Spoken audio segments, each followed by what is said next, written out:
This is the all-new Hoka Skyward X, and with it, Hoka is taking some risks. Inside, it's got supercritical EVA, a carbon fiber double H plate, and a PEBA top layer, but it comes in at 48 millimeters of stack height and an 11.1 ounce weight. So will the Skyward X fly, or did Hoka just make a spruce goose? It's time to lace up the Skyward X and take it for a run.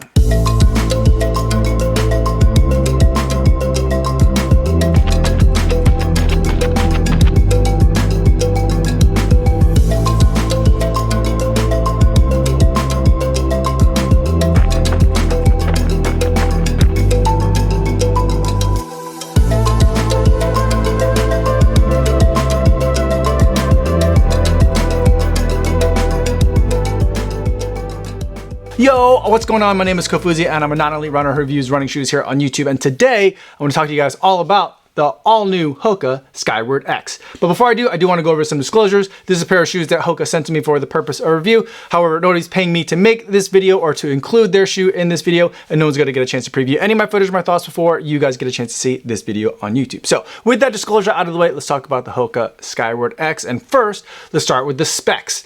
It's a 48 millimeter stack height shoe, making this a very tall boy, and it only has a 5 millimeter drop, meaning that we're going to have 43 millimeters of stack height in the forefoot. So you're starting off high and staying high.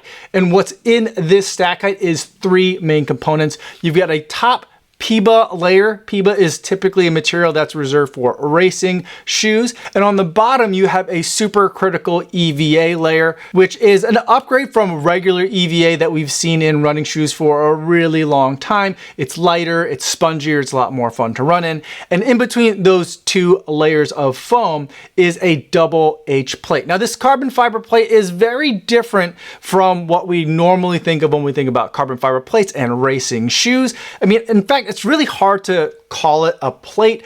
I call it a double H plate, or if you think about it and you're familiar with other Hoka shoes like the Tecton X, that had two separate carbon fiber rails along the sides of the shoe so that the shoe can bend differentially depending on how that trail shoe is hitting the ground. This shoe kind of has a same design as far as its carbon, but it has two cross members to make the whole thing a lot more stable. Plus, the other thing about this carbon fiber plate is that it has a convex design. In other words, it's kind of got like a hump in the middle of it, in contrast to like a racing shoe that looks more like kind of like a soup ladle. That kind of carbon fiber plate design is a little bit more for racing shoes, and this convex or speed bump design, plus all the other features of this carbon plate design, like the lateral flare on the back of the heel, really telling me that the plate here is intended for making the shoe roll smoothly and stabilize the squishy foams that are in this shoe. On the outsole, we've got a decent amount of rubber coverage with a long channel through the middle of the shoe and a big window into what's going on with the foams and with that double H plate. Moving to the top of the shoe, we have Hoka's flat knit upper, which is nice and comfy. The tongue is moderately padded, which has me a little bit concerned now that summer running temperatures are upon us. And then there's a bunch of padding in the heel of the shoe leading into the Achilles flare. In the heel cup itself, there is a lot of rigidity. You can see that there's this plastic flare going all the way up the back of the heel, and combined with the flares that are on each side of the heel that they've made with the foam on this shoe, you've got a nice little seat for your heel to sit in. Altogether, this shoe comes in at a hefty weight. Hoka lists it at 11.3 ounces for a US men's size 10, but for my reference size men's 9, mine came in at 11.1 ounces or 316 grams.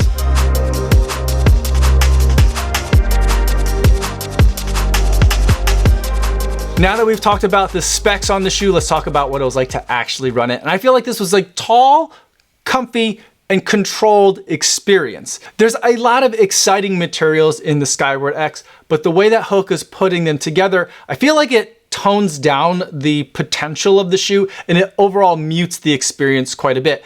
The other way to look at it is that they've taken a lot of these squishy dynamic materials that can be really fun, but also stabilize them in a way that a lot of people will find a little bit more approachable. For me, I'm more in the first camp where they took something that could have been super exciting and made it a little bit more safe and a little bit more boring.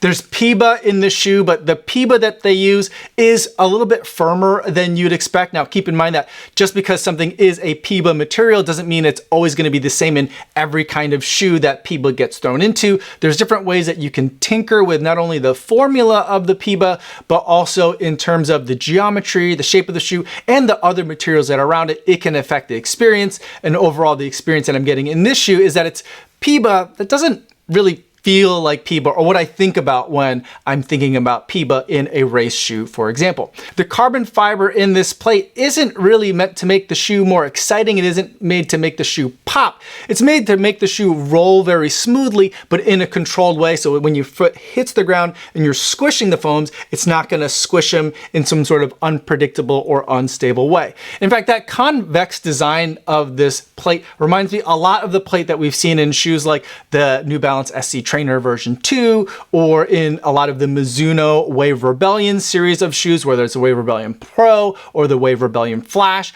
Those shoes don't have like the racing scoop style of carbon fiber plates. Instead, they have more of a convex design, which is designed so that way you can hit on the heel or further back on the shoe and then roll forward through your foot strike and then get into your next stride. I feel like that's a lot of what's going on with the carbon that's in this shoe. It's stabilizing the shoe first and foremost, and second, it's helping the shoe roll rather than pop.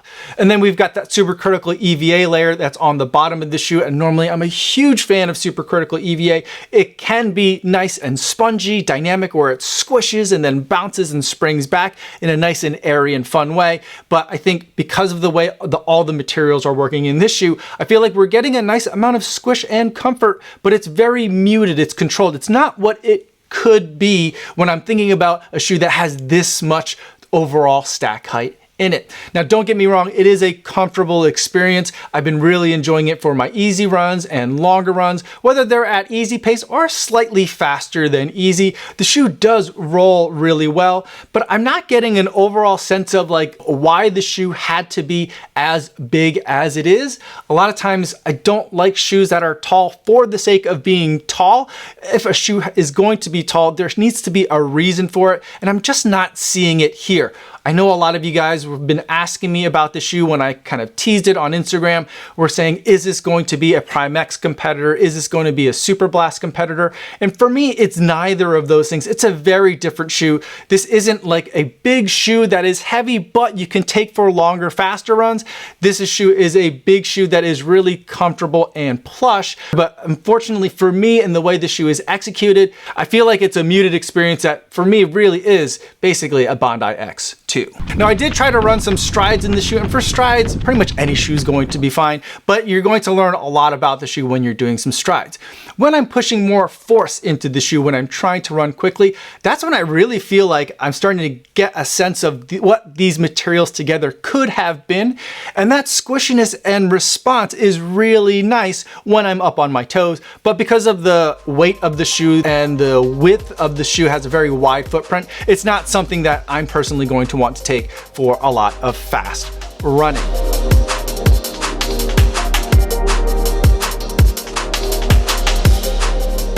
Now let's close out the video by talking about some pairing options, where I'll talk about some complementary shoes that would go well with the Skyward X in a rotation, and it'll give you some clues. If you like some of these other shoes, you actually might really enjoy what the Skyward X is delivering. And then we'll go into some alternatives, things that I think we can compare against in terms of the buying guide for the Skyward X, and some other options on the marketplace that I think are trying to do and achieve the similar thing that the Skyward X is delivering on. First, let's talk about some of those pairing options. I think that if you're going to be running your everyday miles in the Skyward X, I think that you might need a slightly faster shoe for some faster work, and then you're going to want a race shoe as well. For that faster work, I'm going to point you to the Hoka Mach X. Now, this shoe, I think both on paper and in execution are delivering a lot of the same experiences. They're taking some updated materials, supercritical EVA, PEBA top layer, and a plate of sorts. They have a PEBA plate in the middle here. It's not exactly carbon fiber, but it is a stabilizing element. For me, I got super excited about the idea of an elevated Mach, but in execution, I felt like it was too safe, and I felt like the materials felt muted together. a lot of the same things that I'm feeling about the Skyward X. So I feel like for those of you who love the Mach X and what it delivers, the Skyward X is going to be a really nice, tall, comfy shoe for you guys to be able to run in. And then if you want to find a shoe to race in, if you like the Mach X and the Skyward X, then I think you should look at the Cielo X1. This is a shoe that uses PEBA in a way that feels like a racing PEBA, and it has a carbon fiber plate in it that feels like racing carbon. It's a shoe that I've been really enjoying, that's tall for a good reason, and it's very fun to run fast in. That's a shoe that I think would be really fun to run your marathons and half marathons in if you're using these other Hoka shoes in your rotation. Now let's talk about the buying guide and some alternatives. The Hoka Skyward X comes in at a whopping $225, and I feel like that is way high for what this shoe is delivering. Let's talk about what else is in the marketplace.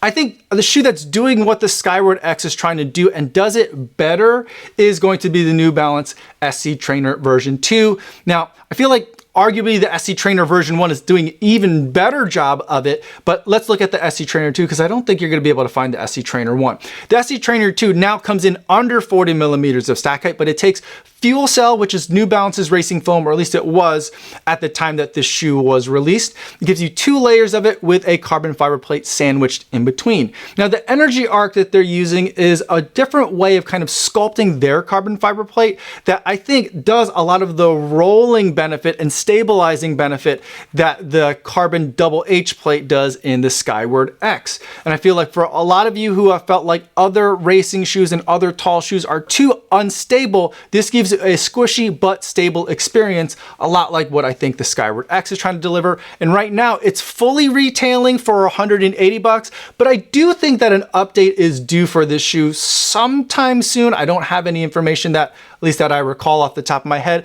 about that. So you can find this at other retailers for less than that $180 price, but even at $180 versus the $225 of the Skyward X, for me, I'd be recommending the New Balance SC Trainer version 2. And I think the other shoe that you definitely have to compare in terms of what the Skyward X is delivering is just the Hoka Bondi. This is the Hoka Bondi version 8. It's a tall shoe that is comfortable but stable. It's a very controlled experience. It's very puffy and comfortable on the upper as well, so you get a very plush step-in experience. It's got a wide footprint, just like the Skyward X has a very wide footprint, and both of these shoes, incidentally, are a little bit less squishy than I feel like they look like or than they've been advertised as. So for me, I wish there was more squish and dynamic motion to the foam in both of these shoes. But for those of you who want a little bit more of a controlled cushion experience, the Skyward X and the Bondi 8 are both going to be really compelling options. But the Bondi 8 comes in at $165, and frankly, I feel like the $165 might be a little high for the Bondi 8.